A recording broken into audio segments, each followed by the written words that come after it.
ಅಥಣಿ ತಾಲೂಕು ಸುಕ್ಷೇತ್ರ ಗಚ್ಚಿನ ಮಠದಲ್ಲಿ ಒಂದು ಅದ್ಭುತವಾದ ಕಾರ್ಯಕ್ರಮವನ್ನ ಆಯೋಜನೆ ಮಾಡಿದೀವಿ.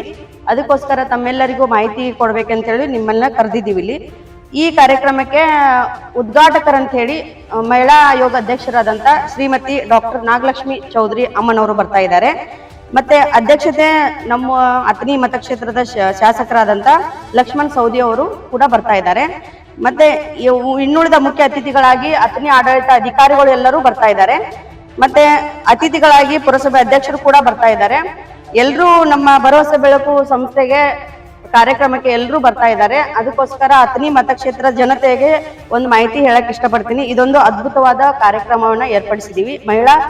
ಮಹಿಳೆಯರಿಗೋಸ್ಕರ ಮತ್ತು ಮಕ್ಕಳಿಗೋಸ್ಕರ, ನಿರ್ಗತಿಕರಿಗೋಸ್ಕರ ಇದೊಂದು ವೇದಿಕೆಯನ್ನ ಸೃಷ್ಟಿ ಮಾಡಿದೀವಿ.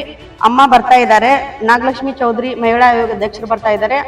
ಅವರ ಮೂಲಕ ನೀವು ಏನನ್ನ ಅನುಕೂಲ ಪಡಿಬೇಕು, ಏನನ್ನ ಮಾಹಿತಿ ತಗೊಳ್ಬೇಕು, ಏನನ್ನ ನೀವು ಸರ್ಕಾರದಿಂದ ಸವಲತ್ತುಗಳನ್ನು ತಗೋಬೇಕು, ಮಹಿಳೆಯರ ಸಬಲೀಕರಣಕ್ಕೋಸ್ಕರ, ಮಕ್ಕಳ ಸುರಕ್ಷತೆಗೋಸ್ಕರ, ಮತ್ತೆ ಅಂಗವಿಕಲರಿಗೋಸ್ಕರ ಎಲ್ರಿಗೋಸ್ಕರನೂ ಇವರು ಒಂದು ಮಾಹಿತಿ ಕೊಡ್ತಾ ಇದ್ದಾರೆ.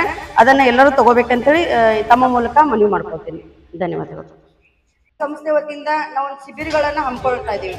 ಹೆಣ್ಮಕ್ಳಿಗೋಸ್ಕರ ಬಾಲ್ಯ ವಿವಾಹ ತಡೆಗಟ್ಟುವಿಕೆ, ಮಕ್ಕಳ ಕಳ್ಳ ಸಾಗಾಣಿಕೆ, ಮಕ್ಕಳ ಸುರಕ್ಷತೆ ಬಗ್ಗೆ, ಮಕ್ಕಳ ಶಿಕ್ಷಣ ಬಗ್ಗೆ, ಮತ್ತೆ ಹೆಣ್ಣು ಮಕ್ಕಳ ಕಳ್ಳ ಸಾಗಾಣಿಕೆ ಬಗ್ಗೆ ಎಲ್ಲ ನಾವು ಕಾವಲು ಸಮಿತಿ ಅಂತ ರಚನೆ ಮಾಡಿದ್ದಾರೆ. ಶಿಶು ಅಭಿವೃದ್ಧಿ ಅಧಿಕಾರಿಗಳು ಕಾವಲು ಸಮಿತಿ ಅಂತ ಮಾಡಿದ್ದಾರೆ. ಅದರಲ್ಲಿ ನಮ್ಮ ಸಂಸ್ಥೆಯನ್ನ ಆಯ್ಕೆ ಮಾಡ್ಕೊಂಡಿದ್ದಾರೆ, ಸದಸ್ಯರನ್ನಾಗಿ ಮಾಡ್ಕೊಂಡಿದ್ದಾರೆ. ಅವರ ಮೂಲಕ ಮತ್ತೆ ನಮ್ಮ ಪುರಸಭೆ ವ್ಯಾಪ್ತಿಯಲ್ಲಿ ಬರುವಂತಹ ಅಧ್ಯಕ್ಷರು ಅವರು ಕೂಡ, ಮತ್ತೆ ಪೊಲೀಸ್ ಸಿಬ್ಬಂದಿ ಕೂಡ, ಆಮೇಲೆ ಕನ್ನಡ ಶಾಲೆ ಮುಖ್ಯೋಪಾಧ್ಯಾಯರು, ನಾವೆಲ್ಲರೂ ಕೂಡ್ಕೊಂಡು ಅದರ ಕಾವಲು ಸಮಿತಿಯ ಸದಸ್ಯತ್ವದಲ್ಲಿ ನಾವು ಎಲ್ಲಾ ಕಾರ್ಯಕ್ರಮಗಳ ಮಾಡಿಕೊಂಡು ಜಾಗೃತಿ ಮೂಡಿಸುವಂತ ಕೆಲಸವನ್ನು ನಾವು ಮಾಡ್ತೀವಿ. ಮುಂದಿನ ದಿನಗಳಲ್ಲಿ ಸದಸ್ಯತ್ವದಲ್ಲಿ ನಾವು ಎಲ್ಲಾ ಕಾರ್ಯಕ್ರಮಗಳ ಮಾಡಿಕೊಂಡು ಜಾಗೃತಿ ಮೂಡಿಸುವಂತ ಕೆಲಸವನ್ನು ನಾವು ಮಾಡ್ತೀವಿ ಮುಂದಿನ ದಿನಗಳಲ್ಲಿ.